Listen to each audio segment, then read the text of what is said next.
오늘도 우리 주님께서 귀한 말씀으로 우리 곁에 함께하여 주실 줄로 믿습니다. 아멘. 여러분, 누구에게나 자신을 위장하는 가면이 있습니다. 누구나 마스크를 쓰고 살아간다라는 것이지요. 여러분, 이 자신의 약점이나 그 못난 것들을 감추고 좀 더 그럴듯하게 보이고 싶은 마음이 있기 때문입니다.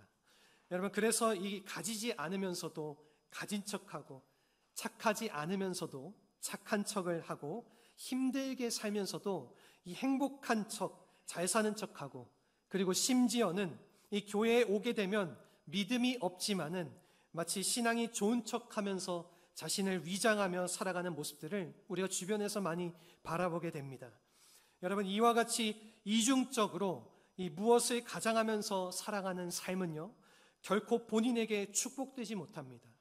여러분, 오히려 삶을 피곤하게 만들고요, 이 고통스럽게 만들고, 그리고 본인에게도 열매가 아름답지 못하지만은 이 주변 사람들에게도 이 잘못된 열매를 남겨줄 수가 있다라는 것입니다. 오늘 본문을 보시게 되면은 이 베드로가 보여주었던 이중적인 행동 하나가 우리에게 소개되어지고 있습니다. 오늘 본문의 11절 말씀을 보시면은요, 여기에 나오는 이 게바라는 이 단어는 베드로를 의미합니다. 이 베드로의 이름을 그 당시에 그 갈릴리 지역 언어였던 아람어로 부르는 그 단어가 바로 게바였습니다.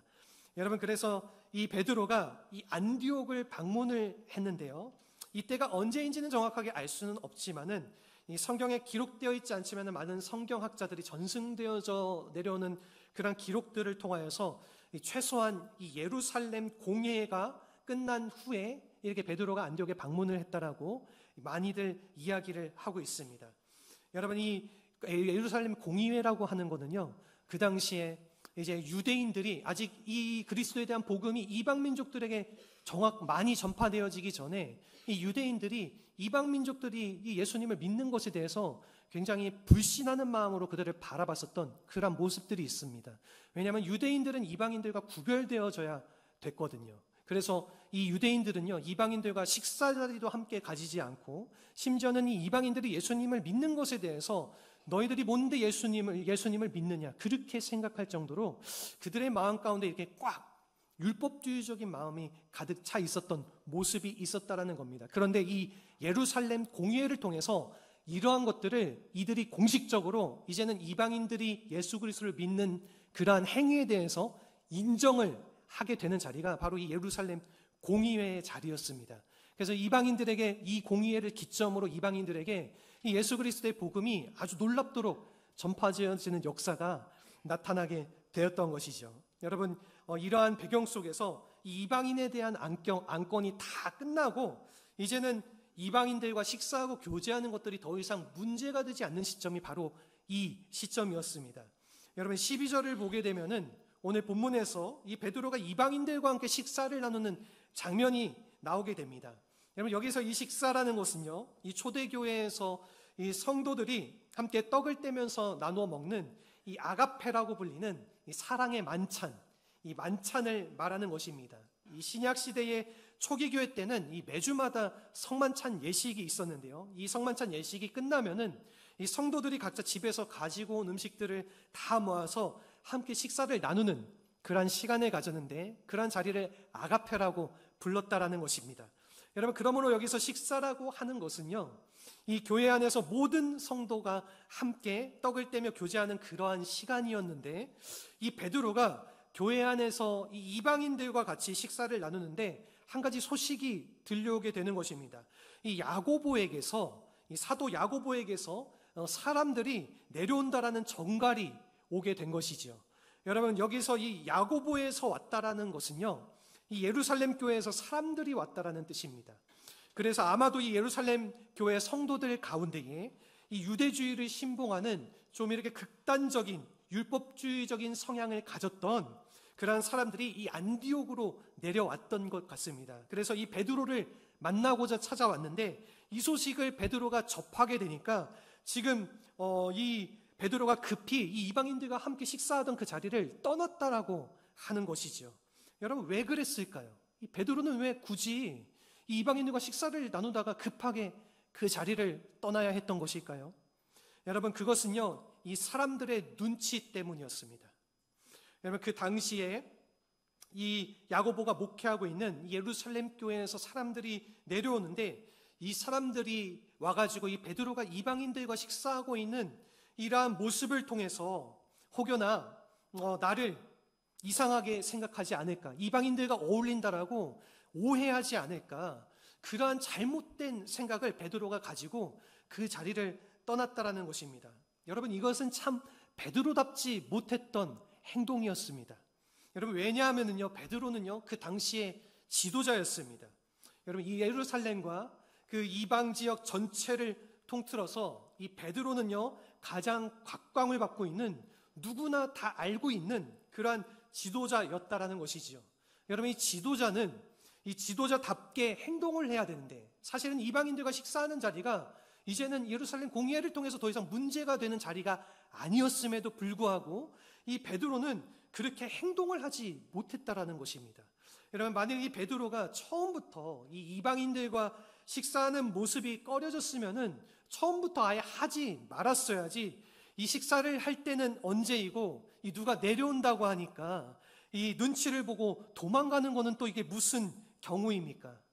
여러분, 이것은요, 우리가 아무리 좋게 평가를 하려고 해도요, 굉장히 비겁하고 부끄러운 그런 행동이라고밖에 우리가 말할 수가 없는 것입니다.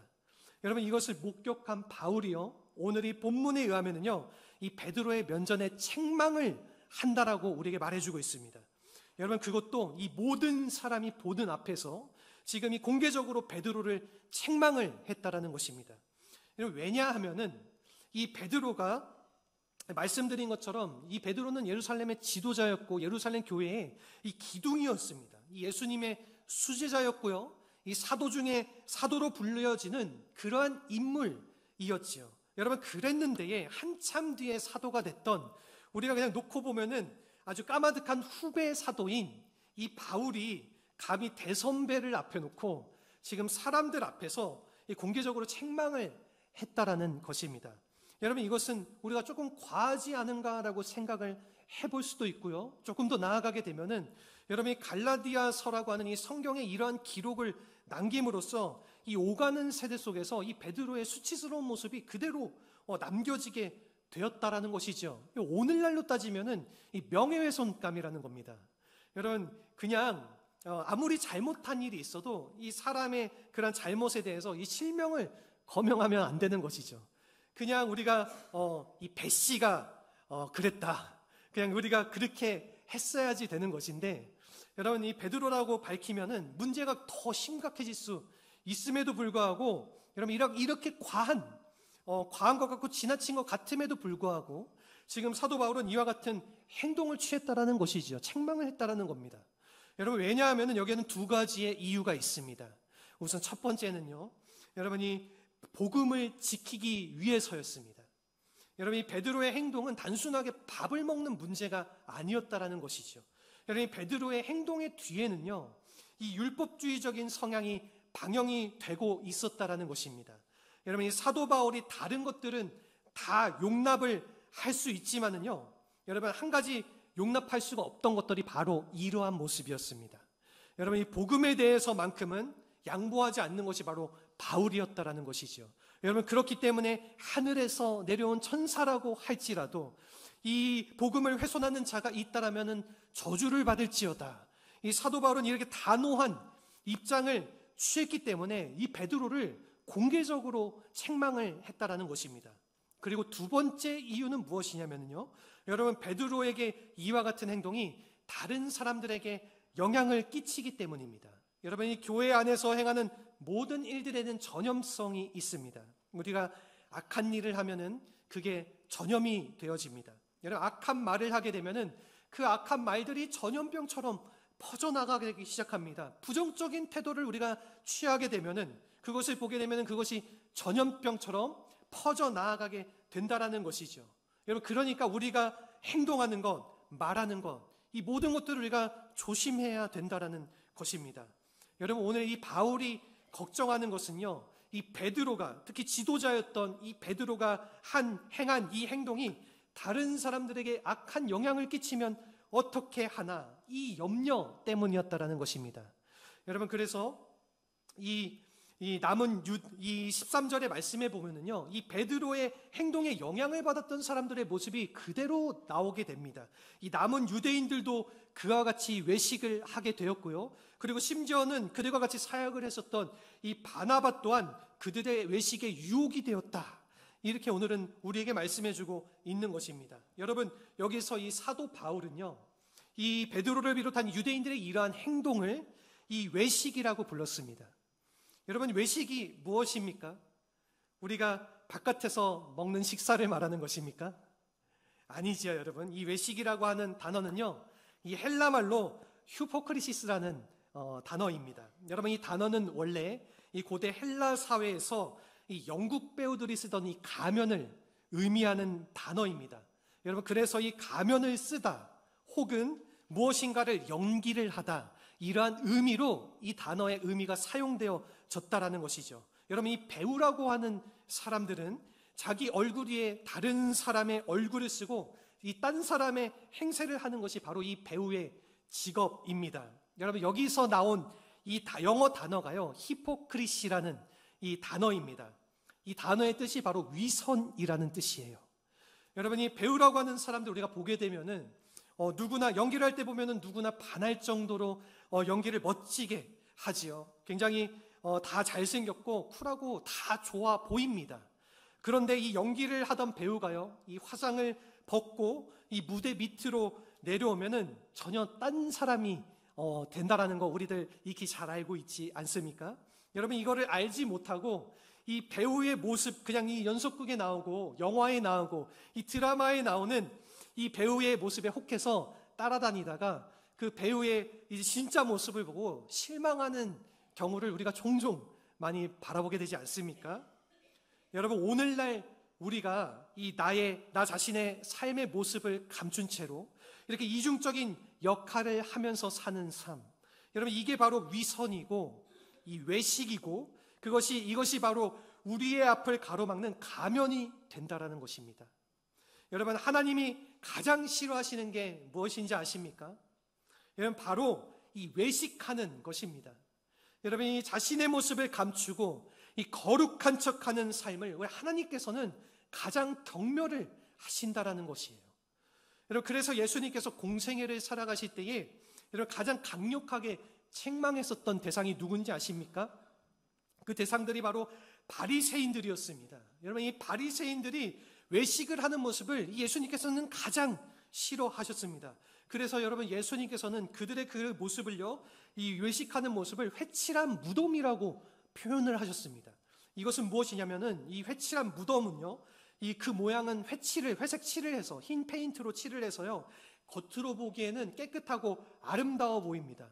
여러분, 그런데 그 밑에는요, 썩은 송장 냄새가 나여지는 것이 바로 이 회칠한 무덤이라는 것이죠. 이것이 바로 외식이라는 것입니다.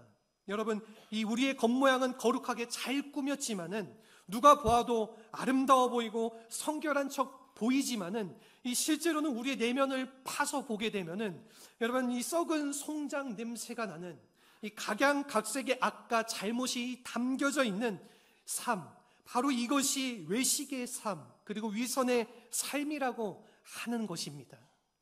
여러분, 우리 모두에게는 이러한 가면이 있습니다. 그래서 우리가 어떤 종류이든지 간에 우리가 이러한 가면을 벗지 아니하면은 여러분, 하나님 앞에 바른 모습으로 설 수가 없다라는 것입니다. 그리고 진정한 의미에서의 회복과 성장이 우리 안에서 일어날 수가 없게 된다라는 것이죠. 여러분, 그래서 우리가 어떻게 하면은 이 나를 가로막는 내 삶을 위장하는 이 가면을 벗어버리고 이 하나님 앞에 정직하고 건강하고 바른 모습으로 살아갈 수가 있을까요? 오늘 본문 말씀을 통해서 이 몇 가지 원리들을 우리가 함께 살펴보고자 합니다. 우선 첫 번째입니다. 첫 번째는 내적인 확신이 필요하다는 것입니다. 오늘 본문의 12절의 말씀입니다. 우리 같이 한번 한 목소리로 읽어보도록 하겠습니다. 야고보에게서 온 어떤 이들이 이르기 전에 게바가 이방인과 함께 먹다가 그들이 오매 그가 할례자들을 두려워하여 떠나 물러가매. 아멘. 여러분, 이 내적 확신이 필요하다고 하는 이 말은요, 이 자기 자신에 대한 건강한 확신이 필요하다는 것입니다. 여러분, 이 12절 말씀을 보게 되면은 이 베드로가 지금 이 자리를 피하는 이유, 이방인들과 식사했던 이 자리를 피하는 이유가 무엇이었냐면 두려움 때문이었습니다. 여러분, 무엇이 이 베드로가 그런 두려움을 갖게 했을까요? 여러분, 그것은요, 바로 그 사람들, 이 예루살렘에서 베드로를 보러 내려온 이 사람들이 베드로의 그러한 모습을 바라보고 이 내려줄 평가를 두려워했다라는 것입니다. 여러분, 이 이방인들과 마주 앉아서 식사하고 있는 나의 이 모습을 보았을 때 저들이 나를 어떻게 평가를 할까? 혹은 그리고 앞으로 이 예루살렘 교회가 나와 이 안디옥 방문에 대해서 나를 어떻게 평가를 할 것인가? 이와 같이 이 주변 사람들의 평가를 베드로가 의식했었기 때문에 두려운 마음을 가지고 그 자리를 떠났던 것입니다. 여러분, 이와 같이 우리가 주변 사람들의 이 평가를 따라서 또 눈치를 따라서 살게 되면은요, 결국에는 두려워하게 되고요, 그리고 소신 없이 끌려다니는 우리의 인생이 되어진다라는 것입니다. 오늘 우리의 인생을 이 주변 사람들이 결정해 줄 수 있습니까? 우리 성도님들께서 어떻게 생각하십니까? 여러분, 이 주변 사람들의 평가나 이 박수 보내는 것들이 우리의 존귀함을 결정할 수 있을까요? 여러분, 그렇게 되면은 인생이 참으로 이상해지는 것이에요. 여러분, 우리가 존귀한 이유는 딱 한 가지 때문입니다. 그것은 바로 예수님 때문인 줄로 믿습니다. 여러분, 우리 안에 계신 참 보배이신 이 예수님 때문에 우리가 존귀한 존재가 된 것이지요, 이 주변 사람들의 평가나 그들이 나에게 보내는 환호나 이 박수의 양이, 그리고 그들의 눈치 때문에 우리의 인생이 개선되어지고 변화해지게 된다는 것이 결코 아니라고 하는 것입니다. 여러분, 이 사실을 정확하게 아는 사람들은요, 이 사람들의 눈치를 보지 않습니다. 여러분, 도리어 하나님의 눈치를 보면서 살아가는 것입니다. 여러분, 이 사람들을 두려워하지 않아요. 하나님을 두려워하면서 살아가게 되는 것입니다. 여러분, 이 주변 사람들이 나에 대해서 뭐라고 말을 하든지 간에, 이 나의 삶에 대해서 어떠한 평가를 내리든지 간에 내가 그런 것들 상관하지 아니하고 하나님께서 나를 어떻게 바라볼 것인가, 그리고 이 하나님께서 나의 인생을 어떻게 평가를 하실 것인가, 우리가 이것을 따라서 살아가기 때문에 우리 그리스도인들의 삶은 언제나 당당하고 정당하게 살 수가 있는 것입니다. 여러분, 이것을 우리 여러분들, 이 사람들은요, 우리가 이 사람들의 마음과 생각들은 속일 수 있을지 몰라도요, 우리가 결코 하나님은 속일 수가 없다라는 것이죠. 여러분, 이 갈라디아서 6장 7절에 우리가 말씀을 보게 되면은 사도 바울이 여기서 이렇게 우리에게 말해주고 있습니다. 우리 같이 한번 한 목소리로 읽어보겠습니다. 스스로 속이지 말라. 하나님은 업신여김을 받지 아니하시나니 사람이 무엇으로 심든지 그대로 거두리라. 아멘. 여러분, 여기서 이 말하는 이 스스로 속이는 경우가 어떠한 경우일까요? 여러분, 자기답지 않게 사는 삶을 우리가 스스로 속인다라고 표현을 하는 것입니다. 여러분, 내가 지금 악하면은 악한 모습대로 살아가야 되는데, 내가 지금 선한 척 하는 것이죠. 가지지 않았으면은 이 가지지 않은 사람처럼 살아가야 되는데, 이 가진 척 위장하는 것입니다. 여러분, 거룩하지 않으면서도, 이 성결하지 않으면서도, 내가 전혀 성장하지 않았으면서도, 그리고 영적으로 뜨겁지 않으면서도, 이 진실되지 못하면서도 자기를 위장하고 이 가리는 삶, 여러분, 이와 같은 삶이 바로 스스로를 속이는 삶이라는 것입니다. 여러분, 사람들은 우리가 그렇게 살아도 잘 모를 수 있어요. 그러나 여러분, 하나님도 속아 넘어갈까요? 여러분, 그렇지 않다라는 것이죠. 오늘 본문에서 바울은 우리에게 분명하게 말하고 있습니다. 하나님은 업신여김을 받지 아니한다. 여러분, 우리 때문에 하나님은 결코 조롱받지 아니한다라는 것입니다. 우리가 사람은 속일 수 있을지 모를지언정 하나님은 결코 속일 수가 없다라는 것입니다. 여러분, 그러므로 우리의 있는 모습 그대로를 가지고 우리가 하나님 앞으로 나아갈 때에 여러분, 이 하나님의 은혜를 받을 수 있게 되고, 그리고 하나님께서 변화시켜 주시는 그런 놀라운 축복을 우리가 누리면서 살아갈 수 있게 된다라는 것입니다. 여러분, 우리가 인생을 살아가는데 이 남의 눈을 전혀 의식 안 하고 살아갈 수는 없지요. 우리가 옷을 입는 것도 그렇고, 우리 여성분들께서 화장하는 거, 요즘 남성들도 화장 많이 하는데 우리가 화장하는 것도 그렇고 사실 이 모든 것들이 사람의 눈을 의식하기 때문에 하는 것 아닙니까? 우리가 이 머리에 훅가시를 좀 넣고 그리고 우리가 우리가 브랜드 있는 옷 입고 하는 것들, 여러분 그런 것 다 우리가 누군가를 의식하기 때문에 하는 행동들 아닐까요? 여러분 그런 거 전혀 없이 우리가 어떻게 살아갈 수 있겠습니까? 우리 형제님들 옛날에 우리 어른들 보시면은 차 타고 가면서 늘 트로트 들으면서 가다가 자매님들 옆에 태우시면은 이제 그 트로트 듣던 음악이 클래식 음악으로 바뀌면서 마치 여러분들 다 멋지게 보이고 싶은, 이 고상하게 보이고 싶은 그러한 마음 때문에 이러한 행동들을 한다는 것이죠. 그러나 여러분 이러한 이 자체를 우리가 무조건적으로 나쁘다라고는 말할 수는 없습니다. 여러분 그러나 여러분 우리가 언제까지 다른 사람들 때문에 살아가야 된다라는 것이에요. 여러분 이것을 우리가 벗어나지 못하면은 진정한 차원에서의 평화를 우리 안에서 누릴 수가 없다라는 것입니다. 여러분 항상 쫓기게 되고 항상 다른 사람의 눈치를 보면서 살아가게 되는 것이에요. 여러분 사람들이 나를 어떻게 평가하냐, 이것 때문에 우리의 인생을 살아가게 된다라고 하면은요, 우리는 결코 행복자로서 살아가지 못한다라는 것입니다. 1900년대에 이 활동했었던 이 미국의 가수 중 한 명인 이 메리안 앤더슨이라고 하는 아주 유명한 이 흑인 여자 성악가가 있었습니다. 여러분 지금까지 이 미국에 나온 가수들 중에서, 이 성악가들 중에서 이 최상의 목소리를 가진, 이 천상의 목소리를 가진, 하늘의 목소리를 가졌다라고 이 평가를 받았던 그러한 분이 이 메리안 앤더슨이라는 분이셨어요. 하루는 이 메리안 앤더슨에게 기자 한 분이 찾아와서 이러한 질문을 던졌습니다.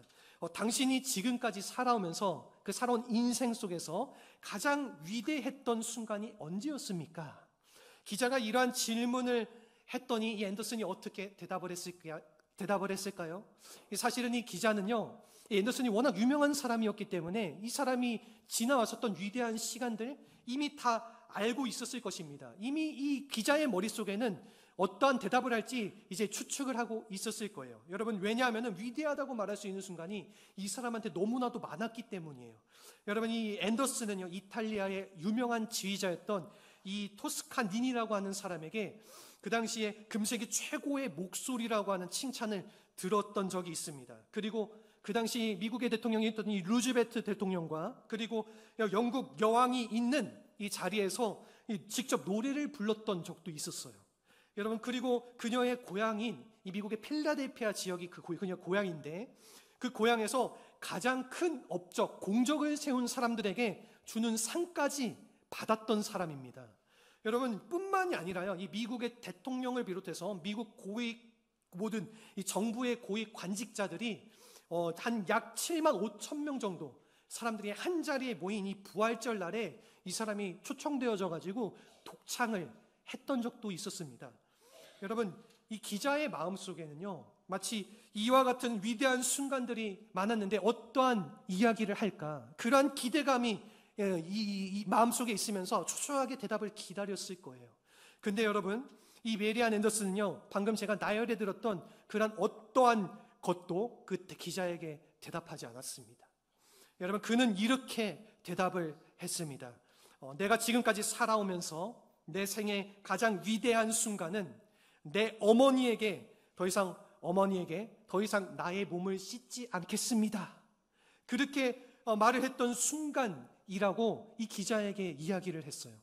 여러분 이게 잘 이해가 안 가실지 모르겠지만요, 여러분 그때시 1900년대입니다. 이 흑인들이 굉장히 멸시받던 시대였어요. 이 흑인 성악가이지 않습니까? 그러니까 이 앤더슨은요, 어릴 때부터 자신의 몸이 검다라고 하는 이 사실에 대해서 굉장한 열등감을 가지고 있었어요. 그렇기 때문에 어떻게 하면 이 검은 몸을 씻어서 백인들과 같이 희어질 수 있을까, 이러한 생각 때문에 여러분 매일 밤마다 일어나서 자기 몸을 항상 닦고 또 씻고 그런 행위들을 반복하면서 살아왔었다라는 것입니다. 여러분 그러나 아무리 앤더슨이 자신의 몸을 그렇게 열심히 닦는다 해도 그 몸이 희어지게 될까요? 그렇지 못하지요. 여러분 이 메리안 앤더슨이 누군가에게 자신을 보이기 위해서, 누군가에게 아름다운 평가를 받기 위해서 자기의 몸을 매일같이 씻었던 그 일을 멈추고 이제는 자신의 본래의 모습으로 돌아왔던 그 순간, 그때가 바로 자기의 생애 가장 위대했던 순간이라고 고백을 했던 것입니다. 사랑하는 성도 여러분, 이 주변 사람들의 평가에 여러분들의 인생을 걸지 마시기를 바랍니다. 여러분, 이 사람들이 만들어 놓은 이 잘못된 거울에 우리 자신을 비춰보고, 그리고 우리들의 인생의 성공과 실패를 말하시지 마시기를 바랍니다. 여러분, 이 물질의 양이나 이 학벌이나 이 외모의 아름다움에, 그리고 또 그 사람들의 평가하는 이 왜곡되고 잘못된 기준에 여러분 우리의 인생을 걸고 그것 때문에 낙심하거나 그것 때문에 좌절하지 마시기를 바랍니다. 여러분, 우리는요 이미 그리스도 안에서 존귀한 하나님의 자녀인 줄로 믿습니다. 우리는 주님께서 이미 그분의 십자가의 보혈의 능력으로서 우리를 그분의 아주 존귀하고도 아름다운 자녀에, 우리는 그러한 위치로서 우리는 그러한 삶을 살아가고 있다라는 것이지요. 여러분, 누구도 나를 대신해 줄 수 있다, 나는 나다, 이 예수님 안에서 나는 주님의 거룩하고 존귀한 자녀이다라고 하는 이 정체성을 우리가 발견하고 그 안에서 하나님의 은혜를 누리고 이 행복을 누리면서 살아갈 때에 여러분, 누구도 감히 우리의 앞을 막을 수 없는 위대한 인생이 우리의 삶 가운데에 펼쳐진다라는 것입니다. 바라고 소망하는 것은 우리 사랑하는 성도님들께서 그렇게 나는 그리스도의 자녀라는 분명한 확신을 가지고 나에게 주어진 인생을 주님의 축복 안에서 살아내시기를 간절히 바라고 축원합니다. 아멘. 두 번째는 무엇이냐면요, 이 삶의 바른 잣대가 필요하다는 것입니다. 오늘 본문의 14절의 말씀을 같이 한번 읽어보겠습니다. 그러므로 나는 그들의 복음의 진리를 따라 바르게 행하지 아니함을 보고 모든 자 앞에서 게바에게 이르되 내가 유대인으로서 이방인을 따르고 유대인답게 살지 아니하면서 어찌하여 억지로 이방인을 유대인답게 살게 하려느냐 하였노라. 여러분, 여기 14절의 말씀을 보게 되면은요, 이 베드로가 위선의 가면을 썼던 이 두 번째 이유가 기록되어져 있습니다. 여러분, 여기서 이 베드로가 왜 이러한 행동을 하게 되었나, 또 왜 이 유대인들은 혹은 이 바나바가 이러한 행동을 하게 됐나, 이것을 우리가 한마디로 요약하면은요, 이 복음의 진리를 따라서 행하지 않았기 때문이라는 것입니다. 여러분, 이 복음의 진리라고 하는 이 진리라고 하는 이 절대적인 삶의 기준이 그들에게 없었기 때문에 이 유대인들이면서 이방인같이 행동을 하고, 그리고 여러분 또 이방인에게 유대인이 되라고 강요도 하고, 그리고 여러분 이것은 어떠한 원래 근거한 태도도 아니었다라는 것입니다. 여러분, 오늘 우리가 이 혼미한 세상을 살아가면서 우리가 흔들리지 않고 바르게 살아가기 위해서는요, 우리의 삶을 가이드해 줄 수 있는, 인도해 줄 수 있는 이 절대적이면서도 정확한 삶의 기준이 있어야 된다라는 것이지요. 여러분, 이것이 바로 그 기준이요, 이 복음의 진리라는 것입니다. 여러분, 이 하나님께서 예수님을 통해 주신 이 진리의 말씀, 이것이 바로 우리의 인생을 규정을 하고요, 여러분 또 정의해 주는 잣대가 되어진다라는 것입니다. 여러분, 이것이 분명하게 되면은요, 이 세상의 여론이 어떻게 흘러가든지 간에, 여러분 이 세상의 상황이 어떠한 상황 속으로 흘러가든지 간에 우리가 그것 때문에 떠내려가지 않고 하나님이 기뻐하시는 바른 방향을 가지고 살아갈 수 있다라는 것입니다. 여러분, 우리가 아시는 대로 이 시대가 참으로 혼란스럽지요. 여러분, 이 혼미하다 보니까 이 정의도 있고 법도 있는데 우리가 진정한 의미에서의 어떤 삶의 기준이 사람들 안에 없어요. 여러분, 사람들 사이에서도 정의가 있죠. 공의가 있습니다. 그들 사이에서도. 여러분, 또한 이 세상 법 질서가 있어서 이 법을 따라서 사람을 다스리기도 하죠. 여러분, 그런데 그게 과연 객관적이고 절대적인 이 삶의 기준이 되어질까요? 제가 예전에 이 미국에 아주 큰 사건이 하나가 있었는데, 미국의 총기 사건 많이 벌어지지 않습니까? 이 제임스 홈즈라고 하는 이 사람이요, 이 미국의 영화관에 이 배트맨 시리즈가 상영되었던 기간인데, 이 배트맨이라고 하는 영화, 이 히어로 영화가 있는데, 그것이 상영되어질 때에 영화관에 그 영화에 나오는 이 조커라고 하는 악한 인물이 있습니다. 이 악한 인물의 흉내를 내려고 이 사람이 이 조커 분장을 하고, 여러분 총을 들고 그 영화가 상영된 영화관에 들어갔어요. 그래가지고 거기서 무차별 총질 발사를 해가지고 그 영화관에 영화를 보던 12명의 관람객이 거기서 즉사를 당하고, 한 영화를 관람하던 70여 명의 사람이 중경상을 당하는 그러한 악한 사건이 일어났었습니다. 여러분, 이 사람이 그리고 그런 사건을 저지르고 어떻게 했는지 아십니까? 막 자신의 막 투항했던 것이 아니라 그냥 경찰에게 그냥 투항을 했습니다. 자신을 그냥 이렇게 내어줬어요. 나 잘못했습니다. 잡아가세요. 이렇게 그냥 그래서 그렇게 경찰한테 잡혀가지고 재판을 받았는데요. 재판 결과가 어떻게 나냐면 무기징역 나왔습니다. 종신형 받은 거예요. 그럼 제 생각에서는 참 이해할 수가 없었어요. 여러분, 사람을 12명이나 죽였습니다. 70여 명을 죽음 가까이로 내몰아떴던 사람이에요. 이런 사람들, 미국에 사형제도가 있는데 이런 사람이 사형을 받아야지 어떻게 이런 사람들이 종신형을 받을 수 있었는가? 그 당시 재판장들이 어떤 판결을 내리냐면 이 사람이 정신적으로 약간 비정상적인 정신 상태를 가지고 있었다. 정신 미약적인 이런 상태였기 때문에 이 우발적으로 범죄를 한 것이다. 그렇게 판단을 하고 사형을 내리지 않은 거예요. 여러분, 우리가 세상을 살아보다 보면 참 이해하기 힘든 이런 경우가 참으로 많이 벌어지게 됩니다. 여러분, 세상 사람들은요, 자기들 나름대로 자기들의 진리를 가지고 사람들을 이해하게 하고 정의를 이야기하지만요, 그 잣대가 정확하지 않다라고 하는 거예요. 삐뚤어져 있는 경우가 참으로 많다라는 것이지요. 여러분, 그러므로 우리가 정말로 이 그리스도인답게 바르게 살아가려고 하면은요, 이 세상의 잣대가 아니라 진리의 잣대를 붙잡아야 될 줄로 믿습니다. 여러분, 이 말씀의 잣대를 우리가 붙들고 살아가야 된다는 것입니다. 여러분, 이 세상이 어떻게 흘러갈지라도 우리가 거기에 떠내려가지 아니하고 이 예수 그리스도의 말씀의 진리가 우리에게 가르치는 그 발을 따라서 여러분, 우리의 삶의 바른 원칙을 정하고 그 원칙을 따라서 살아갈 때에 우리가 우리 자신을 잃어버리지 않고 정당하고 바르게 하나님께서 원하시는 삶을 살아갈 수 있다는 것입니다. 바라고 소망하는 것은요, 여러분, 이 말씀의 잣대가 우리 사랑하는 성도님들의 가슴 가운데 올바른 삶의 기준으로 바르게 세워지기를 간절히 바라고 축원합니다. 아멘. 우리 마지막으로 세 번째입니다. 이 세 번째는요, 정직한 믿음을 가져야 된다는 것입니다. 여러분, 정직한 믿음이 우리에게 필요합니다.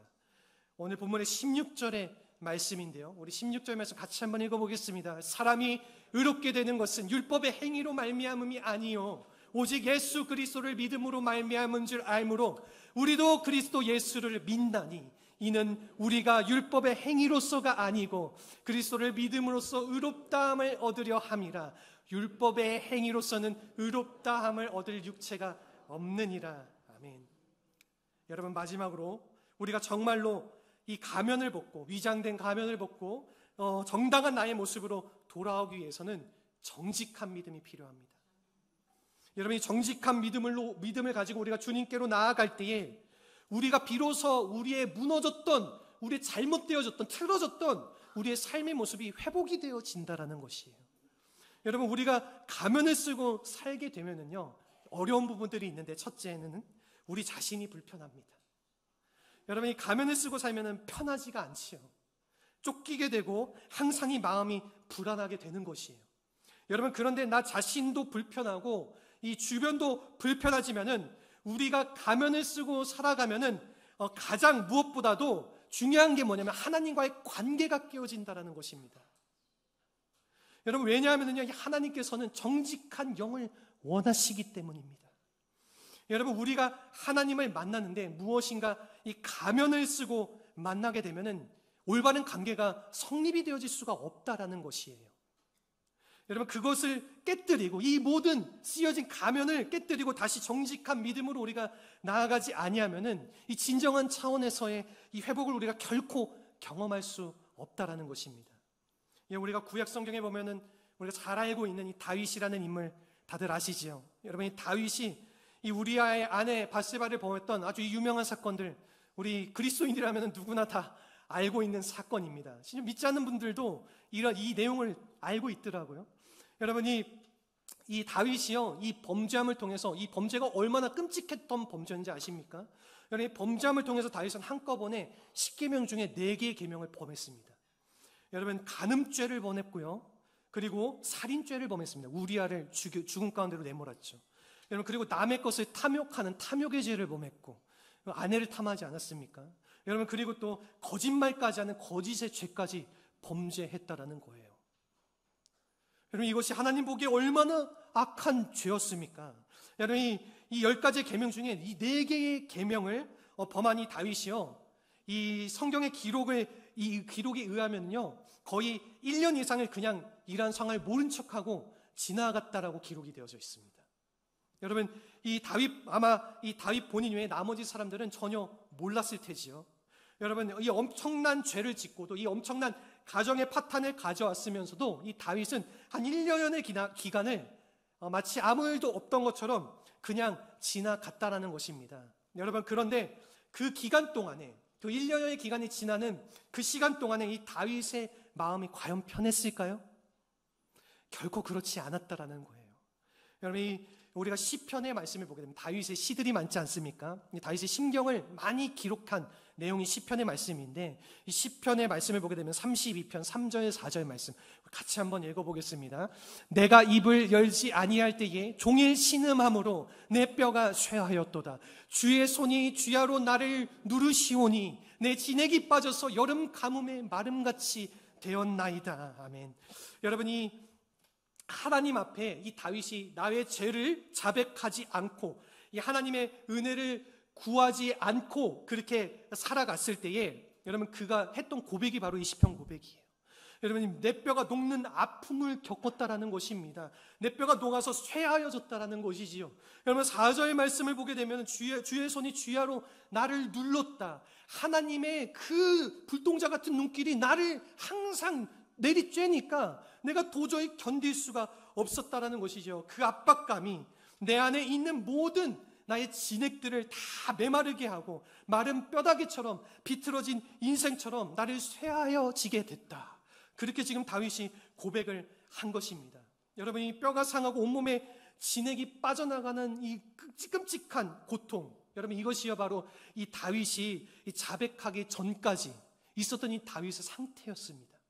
여러분, 그랬던 이 다윗이요, 이 나단 선지자의 지적을 받고 이 하나님 앞에 자신의 죄를 자백한 후에 여러분, 이 시편 51편의 말씀을 보게 되면 이와 같이 고백을 하면서 나아가게 됩니다. 시편 51편 말씀을 같이 한번 읽어보겠습니다. 하나님이여, 내 속에 정한 마음을 창조하시고 내 안에 정직한 영을 새롭게 하소서. 나를 주 앞에서 쫓아내지 마시며 주의 성령을 내게서 거두지 마소서. 아멘. 여러분, 이 하나님이여, 내 속에 있는 내가 이 모든 것들 주님 앞에 내가 고백하면서 나아갑니다. 주님, 잘못했습니다. 내가 이러한 끔찍한 죄를 저질렀습니다. 해서는 안 될 엄청난 잘못을 내가 하나님 앞에 범했습니다. 주님, 용서해 주십시오. 나의 죄를 용서해 주시고 하나님, 내 안에 정한 마음을 창조하여 주시고 정직한 영을 새롭게 하여 주십시오. 그 무엇보다도 주의 성령을 내게서 뺏어가지 마시고 다시 하나님의 은혜 안에 거하는 나의 삶이 되게 하여 주십시오. 이렇게 다윗이 고백하면서 나아갔다라는 것이에요. 여러분, 얼마나 아름다운 모습입니까? 여러분, 이 고백이 있은 후부터, 이 순간부터 이 다윗을 하나님께서 회복시켜 주셨고요. 여러분, 우리가 잘 아시다시피 이 하나님을 섬기는 아주 귀하고 멋진 종으로서 그 평생의 인생을 살아낼 수가 있었다는 것입니다. 여러분, 오늘 우리에게도 이와 동일한 고백이 필요한 줄로 믿습니다. 여러분, 우리 가운데 완벽한 사람이 있을까요? 그런 사람 있으면 제발 소개 좀 해주십시오. 제가 누차 말씀드리지만은 혹시 주변에 이 사람 진짜 완벽하다, 흠잡을 데 없다, 이런 사람들 있으시면은 저한테 제발 좀 알려주시기 바랍니다. 아직까지 저도 한 사람도 만나보지 못했어요. 그렇게 말해주는 사람도 한 분도 없었습니다. 여러분, 어느 누구도 여러분 나를 보여도 부끄럽지 않고 이 깨끗함을 가진 사람이 이 세상에는 없어요. 없습니다. 여러분, 그런 사람들이 많이 있다라고 하면은 자신의 의를 자랑하면서 살아가도 괜찮을 거예요. 여러분, 그런데 우리 가운데 의로운 사람 아무도 없습니다. 여러분, 우리 모두는 다 죄인이고요. 여러분, 이 사람들 앞에서 나의 모습을 드러내면은 이 부끄러워할 수밖에 없는 이 악과 이 죄를 담고 있는 사람이 바로 우리들입니다.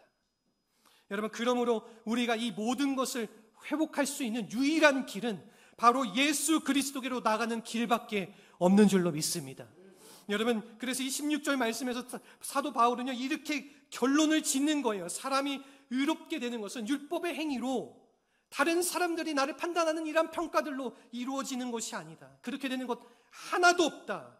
여러분, 우리가 만일 율법을 통해서 이 외적인 행동을 통해서 의롭게 되고 흠없이 깨끗하게 살아갈 이 자신이 있다면은 그렇게 살아가도 될지 모르겠지만은, 여러분, 우리 가운데 그럴 사람들이 아무도 없기 때문에, 한 사람도 없기 때문에, 여러분, 우리가 진실로 이와 같은 것들을 우리가 잘 회복하고 다시 우리가 변화될 수 있는 유일한 길은요, 여러분, 날 위해 죽으시고 이 부활하신 이 십자가 보혈의 은혜를 갖고 우리를 기다리고 계시는 그 예수님 앞으로 나아가는 길밖에 없는 줄로 믿습니다.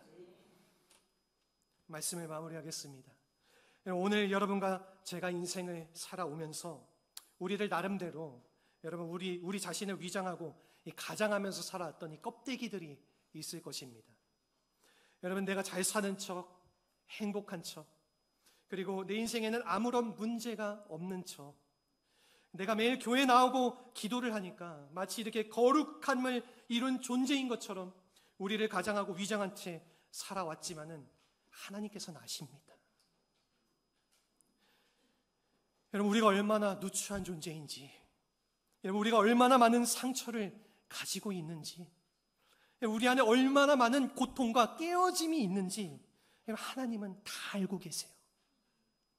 이 모든 것들을 우리가 치유받고 이 회복할 수 있는 유일한 길은요, 우리를 가장하고 위장하는 것이 아니라 정직한 믿음을 가지고 정직한 고백으로 우리 주님께로 나아가는 길밖에 없습니다.